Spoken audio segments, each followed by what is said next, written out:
The Carleton College Convocation program is a weekly lecture series that brings fresh insights and perspectives from experts in a variety of fields.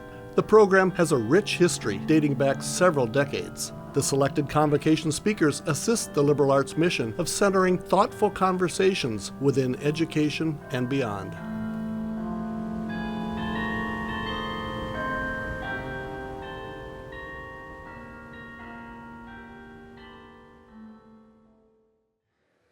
Hello, Convocation. My name is Taylor. I'm a sophomore majoring in history. It is my honor to be introducing Spike Carlson. Spike is a Minnesotan, having graduated from Gustavus Adolphus College, and is joining us to pass forward the liberal arts experience. After graduating, he embarked upon a long career working with his hands. First as a carpenter. Along the way, he was a general contractor and a teacher. Spike developed an affinity for sharing all the small pleasures he takes in his work and life. 15 years down the road, he took up writing, which led to pieces in Men's Health, the Wall Street Journal, Smithsonian Magazine, the Minnesota Star Tribune, Mother Earth News, Fine Home Building, Newsbreak, Modern Farmer, The Daily Beast, NPR News, and 15 years editing The Family Handyman, not including a number of television appearances. Those hundreds of articles include carpentry tutorials. He documented the precarious construction of a lakeside cabin by his whole family. As of today, he's written 6 books on woodworking, such as the best-selling A Splintered History of Wood, along with his most recent book, A Walk Around the Block, Squirrels, Sewers, Stoplights, and other stuff you see every day but know nothing about. As a journalist, you often have to keep your eyes open for the little things, and in A Walk Around the Block, Spike shows us all the things we take for granted in our normal life. His woodworking led him to build a school in Tanzania. He makes wooden beings, individually crafted figures, living all kinds of lives and telling all kinds of stories. He co-founded the nonprofit Refugee Housing Minnesota to fill a void in federal assistance. If that wasn't enough, Spike is kept busy by the 170-year-old home he maintains with his wife, making it older than this university. Convocation, please welcome Spike Carlson to Carleton College.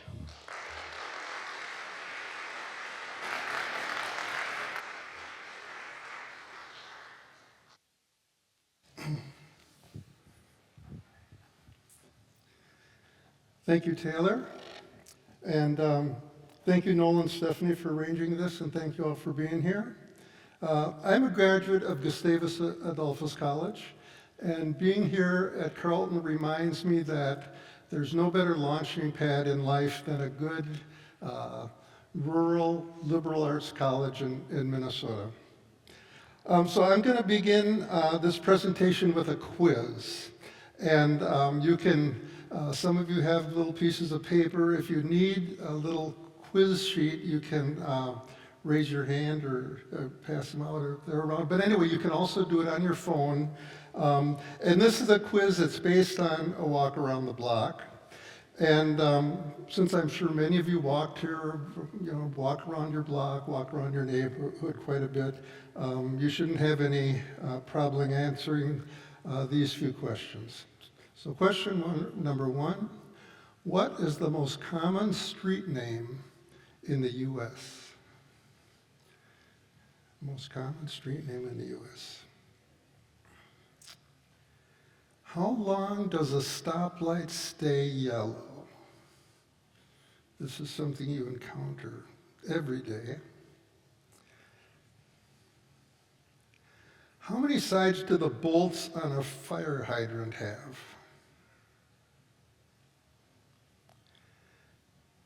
How long do a squirrel's incisor teeth grow in a year?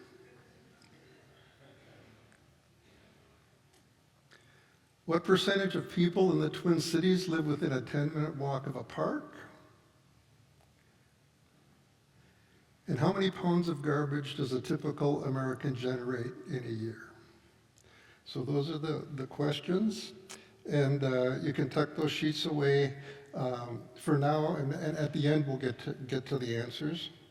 So before I get going, just a quick show of hands. How many people here have written a book? How many people think they will write a book during their lifetime? Okay. And how many people have like a term paper or a presentation or something else that'll require writing. So I'm going to talk about writing with dirt under your fingernails in a well-manicured world, and my intent isn't to set up artificial intelligence as some straw man and knock the stuffing out of it. My intention is to talk about how writing with dirt under your fingernails can go hand in hand with online research to make you a better writer and maybe even a better person. When I refer to writing with dirt under your fingernails, I'm talking about getting your information not from a book or from a computer, but from people and experiences and field trips and taking risks. So I'm going to talk primarily about a walk around the block. As Taylor pointed out, the full title is A Walk Around the Block, Stoplight Secrets, Mischievous Squirrels, Manhole Mysteries, and other stuff you see every day and know nothing about. And I'll also throw in a few references to a book I wrote, A Splintered History of Wood, Belt Sander Races, Blind Woodworkers, and Baseball Bats. And as you can see, I like a good long subtitle. So it was while I was writing my first book, A Splintered History of Wood, that I learned the necessity of getting dirt under my fingernails. I was writing 3 sample chapters for my agent to submit, and I thought, this is easy peasy. This is an introvert's dream. I'm sitting on my butt in a coffee house, doing research on the internet for information on a subject that I love, make a phone call or two, read a book or two, and I sent this stellar rough draft to my agent, and I waited. And the longer I waited, the more I began realizing this was so dazzling, it had taken her breath away. It had left her speechless. And then I got the email from Dana, and it said, this stuff is dead on the page. It sounds like you've been sitting on your butt in a coffee shop searching the internet for information, then regurgitating it in a different form. Get your butt out of your chair, go muck around, get dirt under your fingernails, meet people, get their stories. That's the good stuff. So that's what I did, and I never turned back.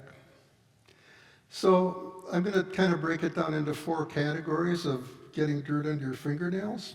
You get to meet interesting people. You get answers to questions you never thought about asking. You'll step out of your comfort zone, and you'll change as a writer and maybe even as a person. And so you'll meet interesting people. By getting out there, getting dirt under your fingernails, you'll meet interesting people. And they might consist of innovators or historians or out-of-the-box thinkers or eccentrics or, best of all, geeks.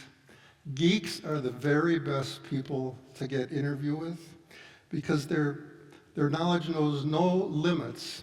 And you'll find out stuff you never can find out unless you find a truly good geek. And so the other thing that does is finding interesting people. It gives you kind of a framework or a skeleton upon which you can hang the less interesting parts of your story. And I'll kind of get to that in a minute. And so my purpose in writing A Walk Around the Block was to uncover the history and mystery of the things we see every day and take for granted. Where does our water come from? How do our cell phones work? Why do squirrels gnaw at our porch furniture? Why do homes with front porches feel homier? And so one thing I see when I walk around the block is I see trash and recycling bins, and I ask myself, where does all this stuff go? One woman at a community meeting who was protesting a recycling plant going into her community, she knew the answer to that. She knew where her stuff went. When the recycling representative asked her where her waste went, she said, to the end of the driveway like everyone else's. Well, that's the start of it. So when it came to recycling and trash bins, kind of boring stuff, but what would be good frameworks to build stories around when it came to that? Well, I set a field trip up with Bill Keegan. He's the president of DEMCON Waste and Recycling. And we walked around the recycling plant together for a good half day, and I literally wound up with dirt under my fingernails.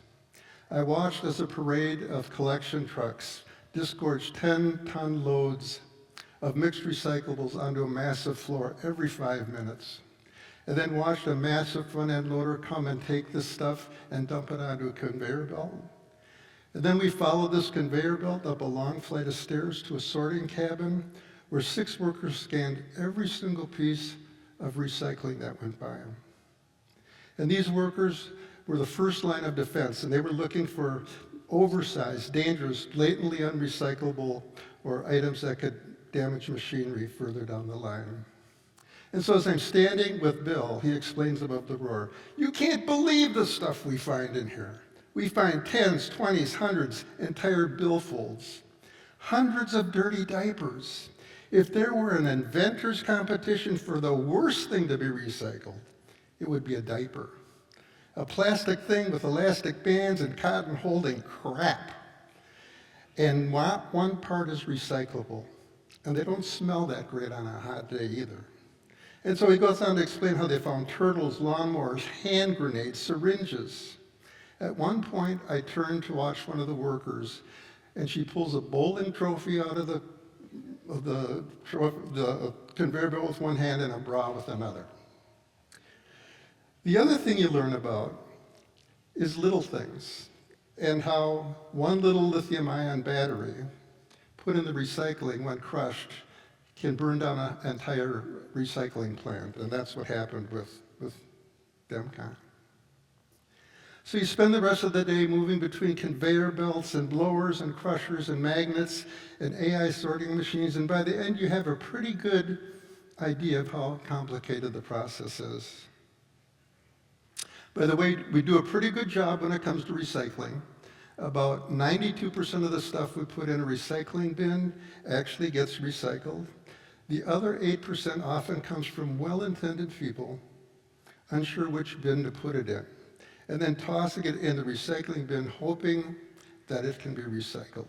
And that's called wish cycling, and it creates chaos.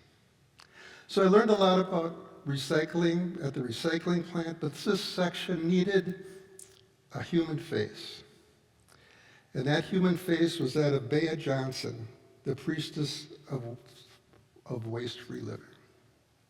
And in interviewing, you learn that by recycling and reducing and refusing and repurposing and composting, you can greatly minimize the amount of trash you and your family generate in a year. By how much can you reduce it? Here's Bea with her trash for a whole year for her family of 4. Bea is a good example of finding that person that does things to the extreme, so you can talk about those, and then your readers can take that extreme and pull back a little bit and find some middle ground. Bea admits she went overboard. She tried using moss for toilet paper, stinging nettle for lip plumper to reduce packaging. She cut her hair to reduce the amount of hair products used. But in the end, she realized her family needed to make changes that were feasible in the long run. They had to find a sustainable balance between being easy and being green. But what about the boring, stinking trash cans? What's interesting about a bulldozer burying your pizza cartons out in a field somewhere 50 miles away? I mean, in a nonfiction book, you do want to get the facts across, statistical facts, like Americans generate 250 million tons of garbage a year. Historical facts, like how the Black Death wiped out about half of Europe's population in the 1400s due to filth and refuse thrown into the streets. And you want to get out financial facts, like 15% of the cost of many items is in the packaging. But what else do you do to bring this story to life? You search until you find Nelson Molina, a gentleman who's worked as a trash collector in New York City for 34 years and is the founder and curator of the Trash Museum. An amazing collection he keeps in the upper level of a truck garage in Queens. And it consists of 45,000 items he's pulled from the trash. I had to go there.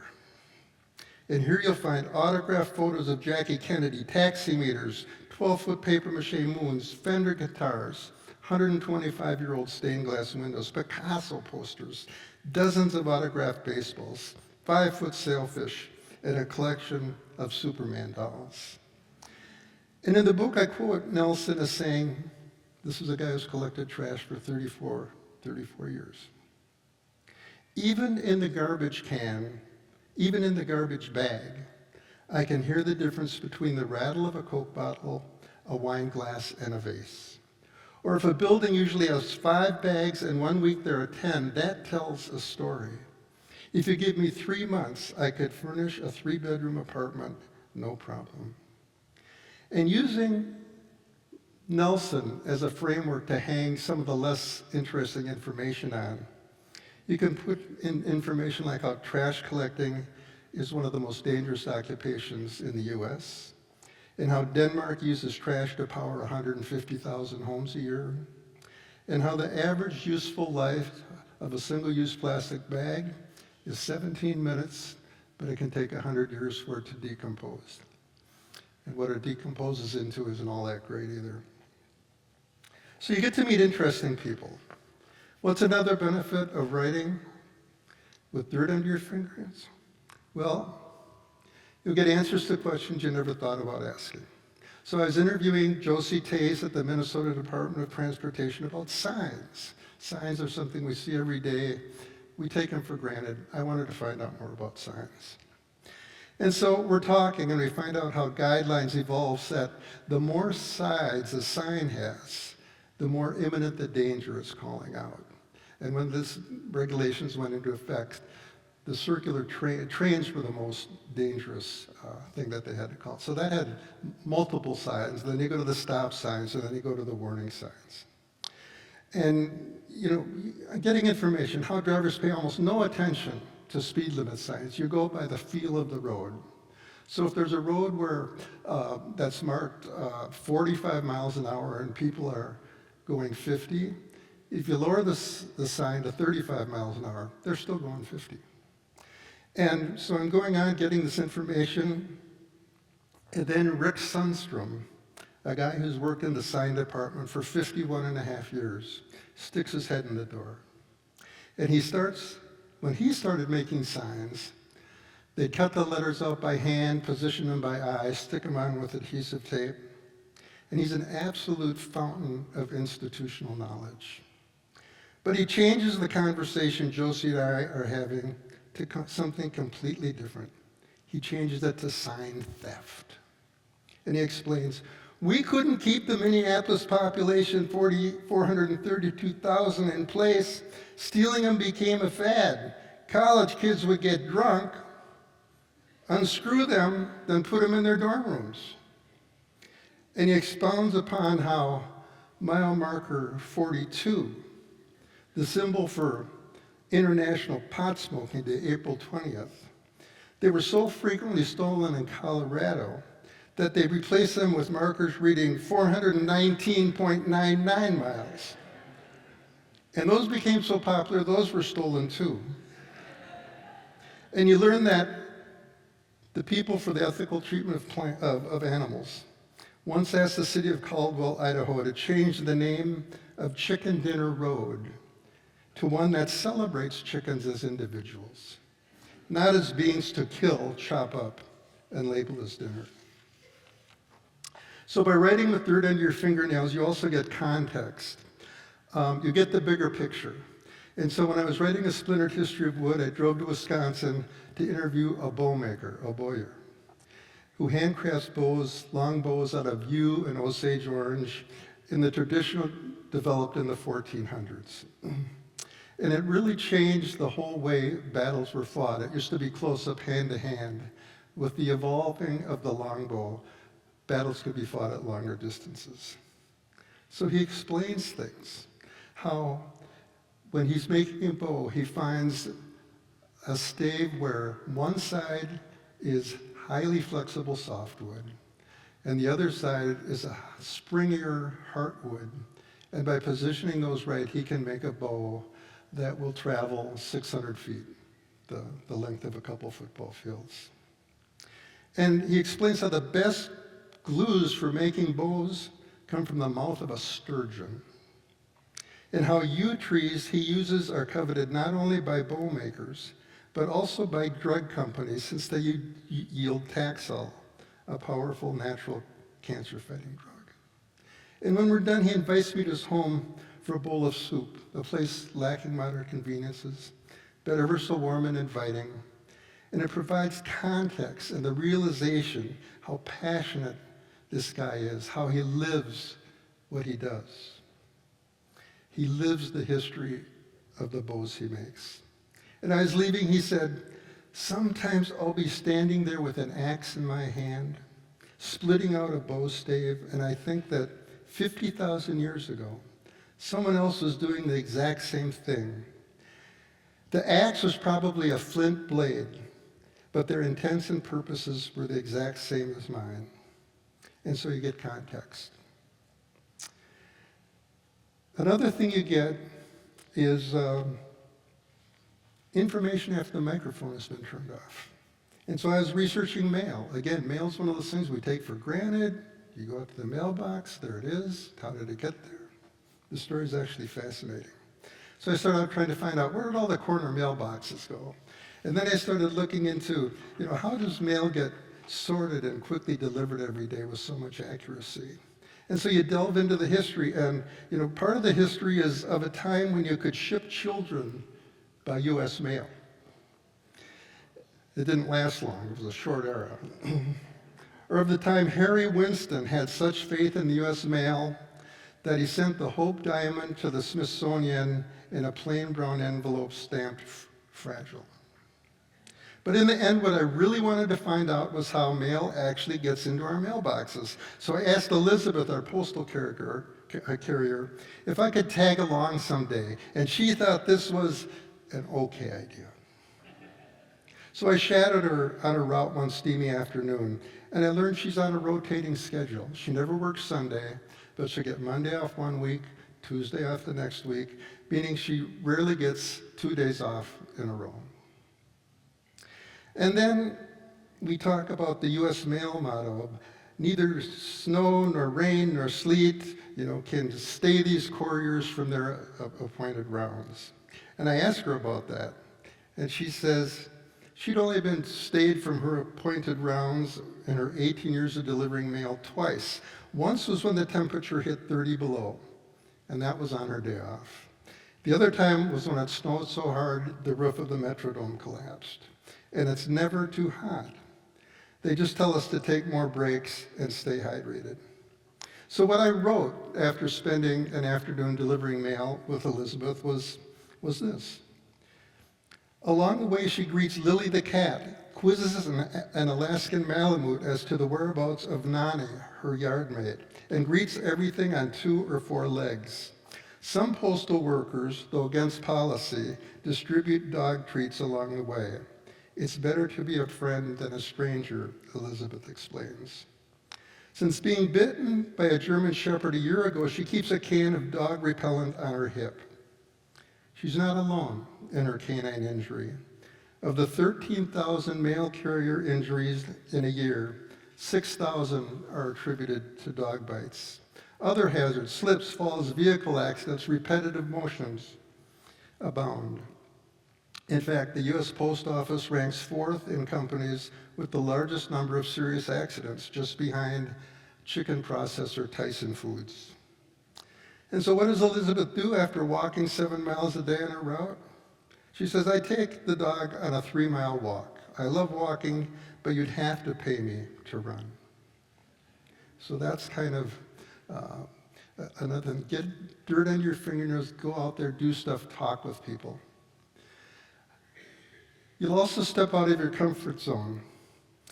And in doing so, you'll be forced to get quicker on your feet, and you'll learn about other people's creative processes and how they flex their creative muscles. And an example of this is when I started doing research on graffiti. In the book I wrote, I've made arrangements to meet with graffiti artist Irvin at a small corner cafe in the Belleville area of Paris. His idea and my idea of an interview differ appreciably. I come equipped with a list of questions, a pen, and an audio recorder. He comes with a backpack that rattles as if there are 10 cans of spray paint in it. Let's paint, he grins, nodding his head towards the alley behind the cafe. We'll talk while we paint. It's broad daylight. My French is très petite. The fine for being caught starts at 3,000 euros, and my finest spray paint work to date consists of a small black wrought iron table. As we walk past the graffiti-choked walls of the alley, I ask him if he's sure, really sure if this is okay. He smiles and opens his backpack, containing 10 cans of spray paint. The first rule of graffiti is to work big. Small is no good. Work big. Here, shake this can. And as we work, I find out that graffiti is anarchy with rules. That it's a sign of disrespect for a lesser-known artist to paint over the work of an established artist. That historic monuments, churches, mosques, and single-family residences are off limits. And that if you tag a train as a courtesy, you always leave the tracking number of the car exposed. And Irvin talks about the time he was painting on the side of a bus depot when a woman approached him. He was sure she was talking about, he can report him. And she explained how she and her elderly mother had been watching them from their apartment building across the street. Her mother was sick and could no longer visit museums. She turned to him and said, "Thank you for bringing art to my mother."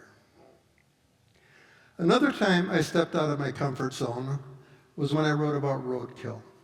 And again, the focus of the book is a walk around the block. There are a lot of things you see. You kind of get to cherry pick your topics. And I felt like I had to do something on roadkill. So for starters, I found a woman named Heather Montgomery from Ardmore, Alabama. Went down and visited her. And she'd written a book, Something Rotten, a fresh look at roadkill. And her most recent book is called Who Gives a Poop? Surprising Science from One End to Another. And she uses roadkill to teach biology and anatomy to elementary school kids, and they love her. She'll go into the classroom with a baggie of a raccoon skeleton or a chipmunk skeleton, and you can see how the different things work, and the kids love to get their hands on it. They just love that.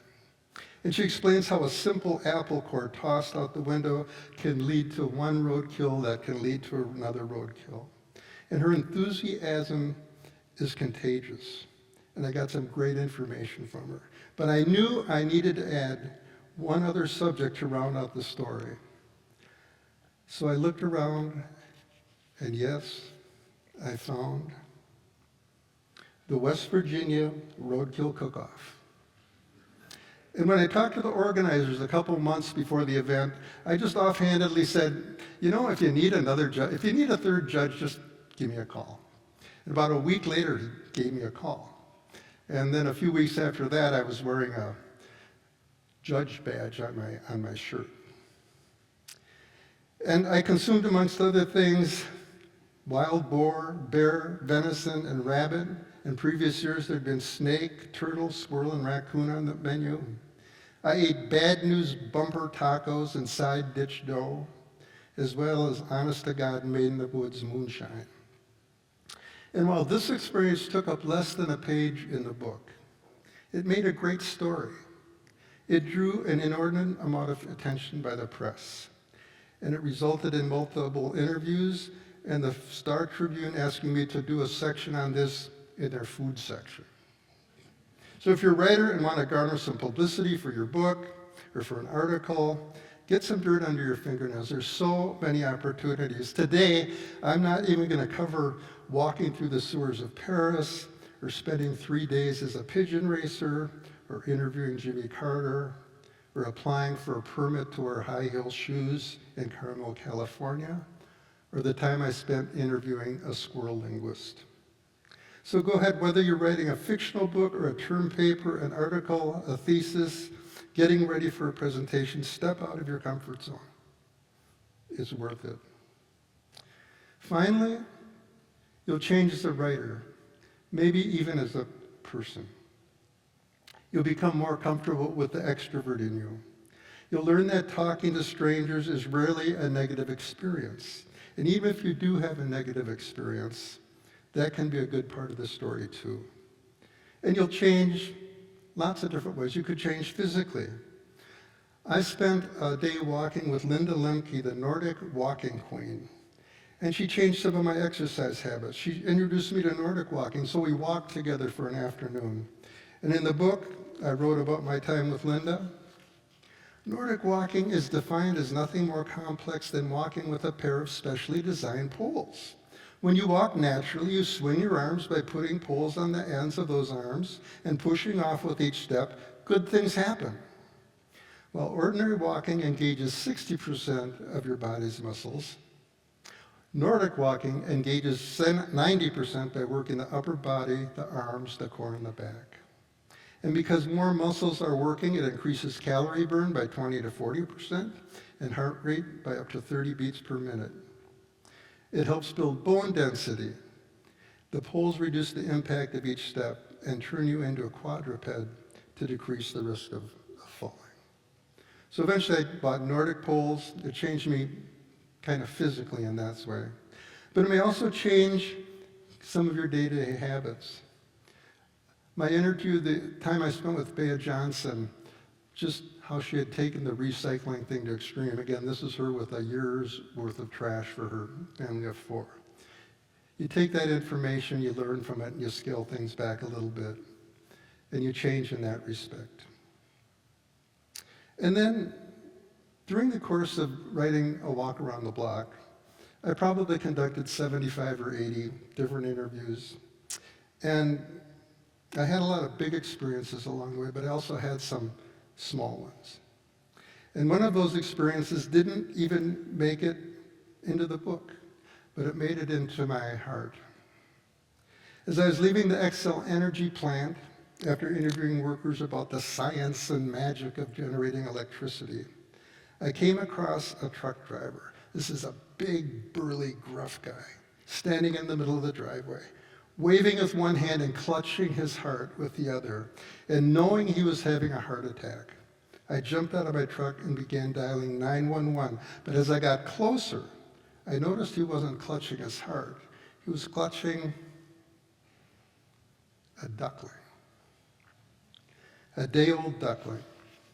And he says to me how he'd been driving out of the dropping off his products at the energy plant, and he'd spotted this little guy running around in circles alone, and he'd gotten out and he'd looked in the woods and the fields and along the busy highway in search of a mama or a papa duck.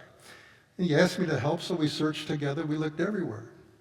After 10 minutes, it became very clear that we weren't going to find mama or papa duck. It was a hot day.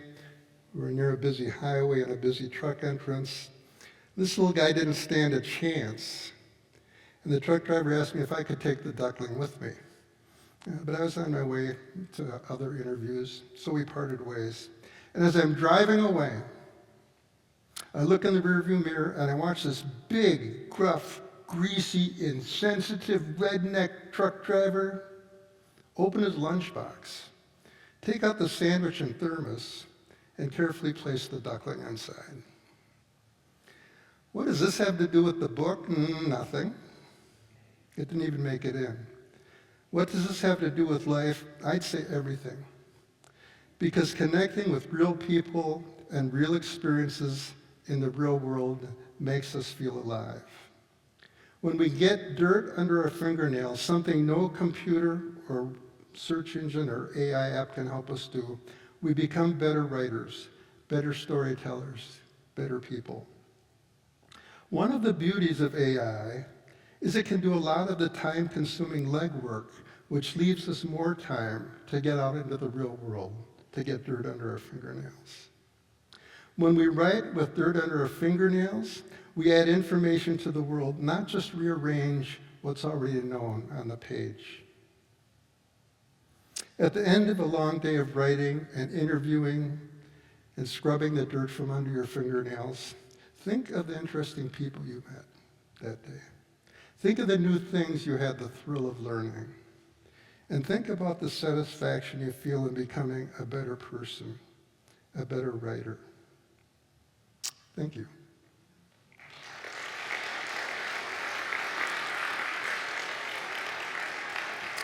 Now, I know that you're dying to find the answers to the quiz, so let's do it. What is the most common street name in the U.S.? Just shout out. Okay. Okay. Okay. 2nd Street. And the second is 3rd Street, and the third is 1st Street. And it's kind of because 1st and Main kind of cancel each other out. And so 2nd Street becomes the most popular name. Okay, how long does the stoplight stay yellow? What was it?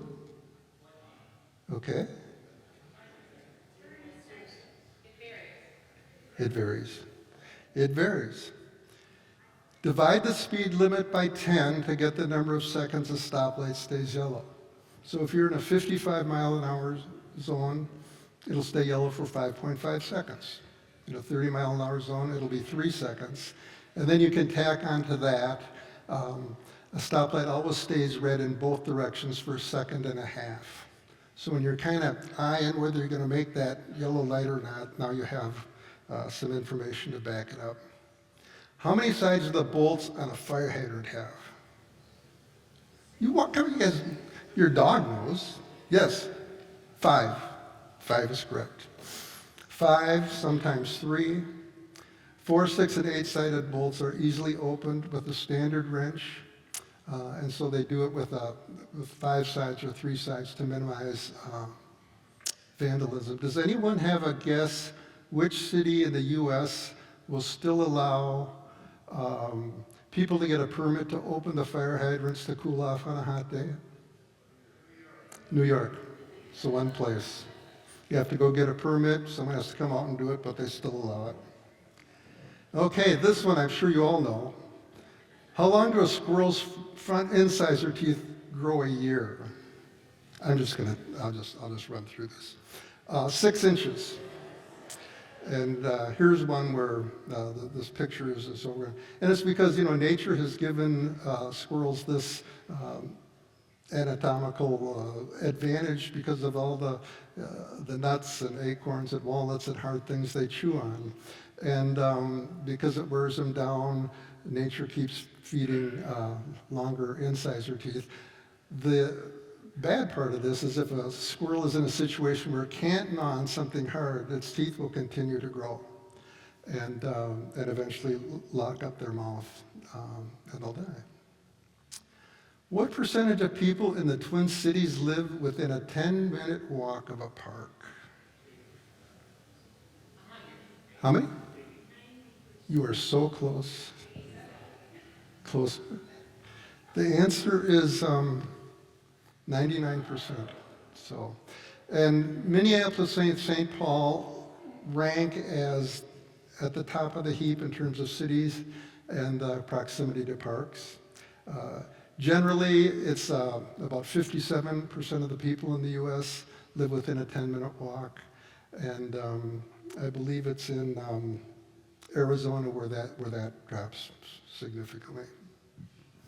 And how many pounds of garbage does a typical American generate in a year? Within a couple hundred pounds. Close?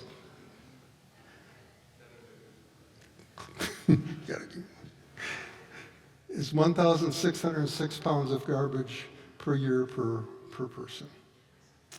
And so these are some of this stuff you couldn't learn by walking around the block. But a lot of this stuff is I'm just saying, be aware of what's around you. Be aware the history of things really isn't the history of things. It's the history of people and that are behind these things. That's it, no? Yeah. Thank you, Spike, very much. If I ask politely, can I get you to shove the mic down a little bit just so we can see your face a little better? Perfect, thank you. Okay. For the Q&A now. Yep, that should be good. Thank you so much. And we are going to get to the Q&A in a second. Just a little bit of announcements. First of all, this is, believe it or not, the last convocation for the term. So thank you so much for your support, and we'll be back in the spring with other great speakers. Lunch. We won't be serving roadkill, so sorry if that disappoints you. Your But loss. well, and I do have a question about that later, but we do have a few seats for lunch. So if we had a few cancellations, if you'd like to join us and you have not RSVP'd, please talk to me afterwards. Also, you'll note Spike's book on the screen. We have a few complimentary signed copies on the piano. So no pushing, no shoving and all that, but first come, first served, help yourself to a book. And of course, we'd love to prioritize the students first if at all possible. On that note, let's see, I believe it's time for the Q&A. So, and this includes our friends on Zoom, but who would like to start out with a question? Oh, whoa, we have an enthusiastic one right back here. Hello, thank you for being here. This is really cool. I'm a student journalist. I'm one of the news editors for the Carletonian, which is our school paper, and we publish every week on Fridays, so pick up a copy. But essentially what I'm curious about is that because Carlton's campus is a bubble in a sense, like how might a student journalist like myself, who's a freshman at Carleton, want to like go about covering maybe more local Northfield stories, like really trying to, as you say, go out and get more dirt under my fingernails. Like, do you have any advice for me or anyone? I'm a little hard of hearing, but... Oh, I'm so sorry. I don't want to speak too loudly. You're so. fine. So the question is how to kind of make a transition from journalism? Like how to like cover Carlson stories, but also like community-related stories, like more broadly, I guess. Okay. I don't know if this will answer the question, but for instance, I was a counselor at Camp Courage for years, and I had a group of stutterers in 1 year. And the speech therapist said, we're going to take these kids into town, and you can see watch how other people react to these kids as they try to get something out. But you have to stutter too. And so as we went around town, and we bought ice cream, we did this, we did that, and I stuttered. And it was astounding how just that simple act puts you in tune with what these kids are up to, why there's certain types of therapies that work and certain types of things that don't. I'd say that writing with dirt under your fingernails, sometimes it takes a little extra thinking, but I think it's always worth it. Even when I was in Paris researching graffiti, and I thought, I could get thrown in jail for this, but that's a good story too. And so just always kind of remember what can you do to spice up what you're writing, even if it's a memoir. I wrote a memoir about building a cabin.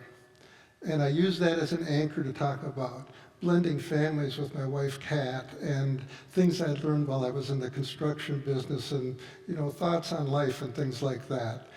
Again, just find some core that you can start hanging things on.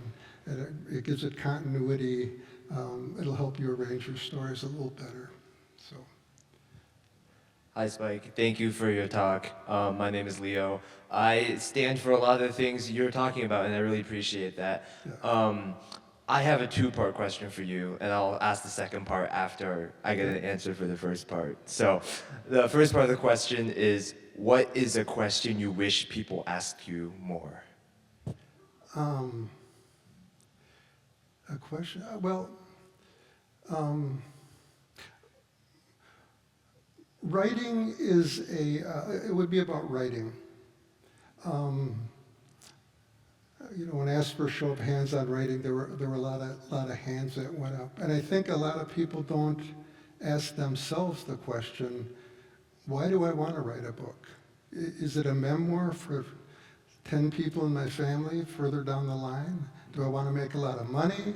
Do I want to present some information to the world? And then to start with that.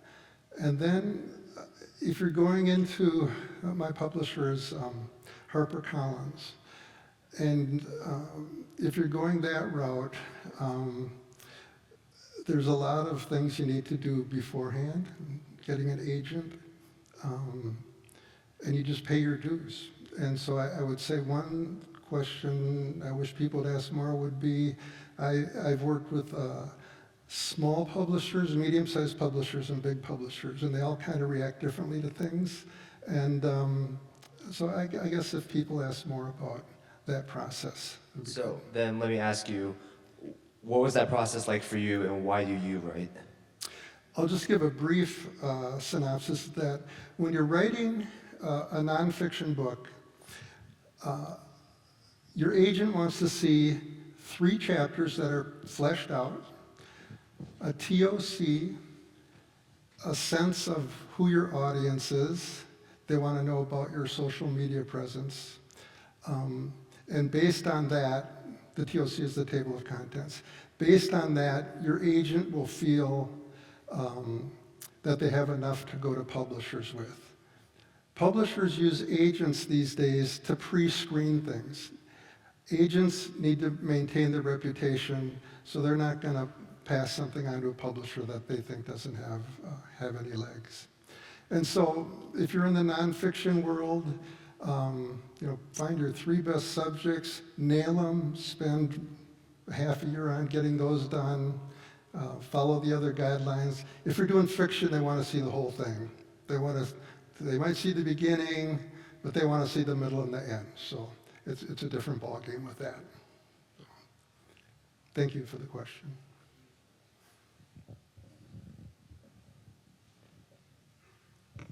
Hi, good morning. Thanks for your talk. I wonder if you could talk just a little bit about the housing work that you were doing, the refugee housing Minnesota. Tell us a bit about that. Yeah. 4 years ago, my wife and I worked with a small group of people on resettling a family from Afghanistan. This family was part of the mass evacuation from Afghanistan. And they'd been living 6 months in a tent camp at Fort Dix. And they didn't have any choice where they were going to come. They came to the United States. But anyway, we worked with them for 3 years probably. Just a little over a year ago, government funding for refugee resettlement was cut off. And so a small group of us, including one woman who used to work for the Minnesota Council of Churches, which did a lot of the resettlement, we started a very small group.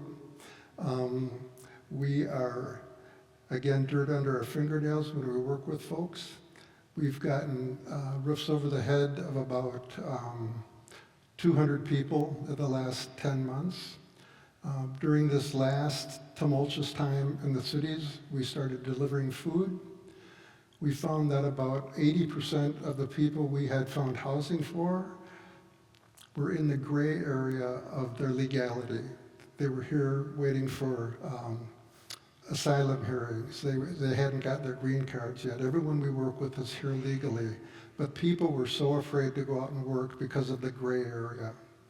And so those are the folks we've helped, and we really like doing it. It's a good thing. I think, everyone I think has looked for something they can do, and this is something we do. So, thank you. Okay, I'm going to jump in with one, if I may, because I just can't leave the roadkill thing alone. When you were judging it, was it a matter of the least disgusting or more moonshine, or was it actually pretty good? Well, actually, this was the 43rd annual roadkill cook-off, and so it's become it's a festival of things, and so people they know there's 3 judges, and they set elaborate tables, and they treat you with a certain respect. They give you moonshine. They do different things like that. But everything was really good. I mean, there had been things in the past that I might not have been excited about. But it was a festival. It was fun. Like I say, you tell people that, like you just can't leave it alone. What's that about? And it's like I say, if you're a writer, you want to include some stuff that might get you a little press. a little attention. So yeah. Thank you. And I think we have one over here. Thank you for coming Yeah. again. Can you share like maybe the top 2 to 3 things that as people are walking in their neighborhood, they just overlook? Well, my wife will not walk with me in the neighborhood anymore. I think, you know what, I actually wound up writing a piece for the Washington Post about front porches. And this book came out around the time of COVID. And as I started looking into this, you know, our house is old and has a front porch, but there's something about a house with a front porch that provides a distance where you're not too close, you're not too far, but you have interaction with people. And, you know, there's studies on, you know, communities with front porches. Front porches used to be the hub of the community. It's where people went to get news, where they went to meet their neighbors, to exchange gossip, to have lemonade. You know, it was a certain tightness that happened around the front porch. And now, you know, you're seeing communities now that have more and more front porches. But I think if you look at a house and you go, why does that feel homey? Why does that feel attractive? There's a pretty good chance there's a front porch there. And another thing and I can't go into it because Kat will come up here and she'll throw things at me, is there's a fascinating thing about telephone poles. And I just can't get into it because I'll be here till, you know, noon. But telephone poles are more fascinating than you'd think. For one thing, okay, I'll tell it to you. When you're walking down the block and you see a telephone pole there'll be a stamp on it, a metal stamp on it, and it'll be at eye level. And if that stamp is put on in the factory, and if that stamp is down here, that pole was buried too low. If the stamp is up here, that pole wasn't buried deep enough. And so I'm a geek. I love stuff like that. There you go.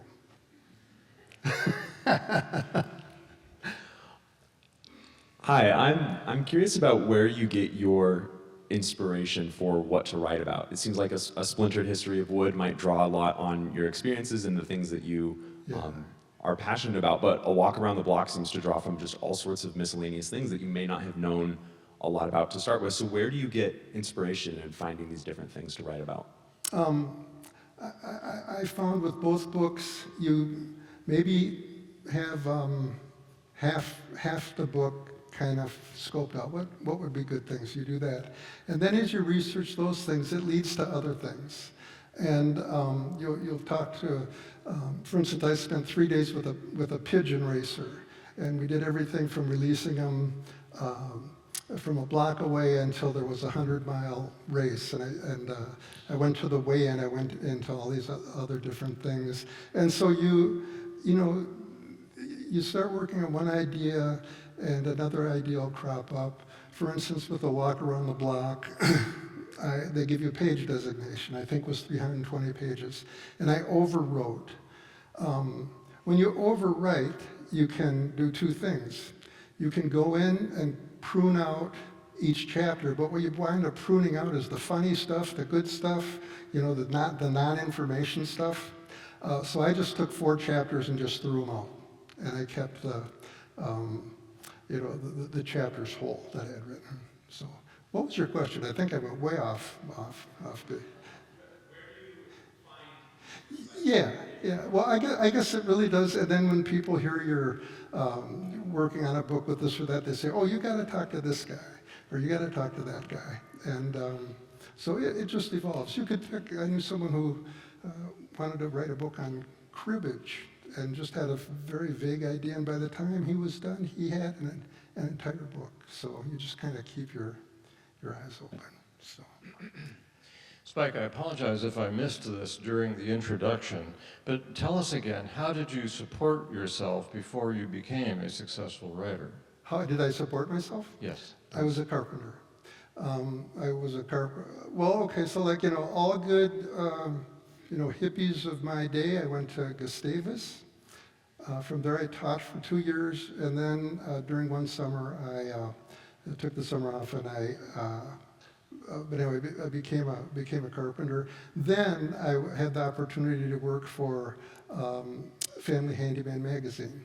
And they would only hire carpenters. They didn't want to hire journalists. They didn't want to hire writers. They wanted to hire people who, when they wrote about something, they had done it, they'd made the mistakes, they knew everything couldn't be done in a half an hour like it's done on television. And so I was fortunate enough to find a magazine that hired, like I say, they would only hire general contractors and carpenters and who knew what they were writing about. So that's kind of what I did. So I was a carpenter for 15 years, worked for Reader's Digest for 15 years. I've been writing books for 15 years. I'm not sure what the next 15 years will hold. So thank you. Well, on that, unless there's any last questions I'm missing, we shall conclude. Thank you very much, Spike, for being with us today.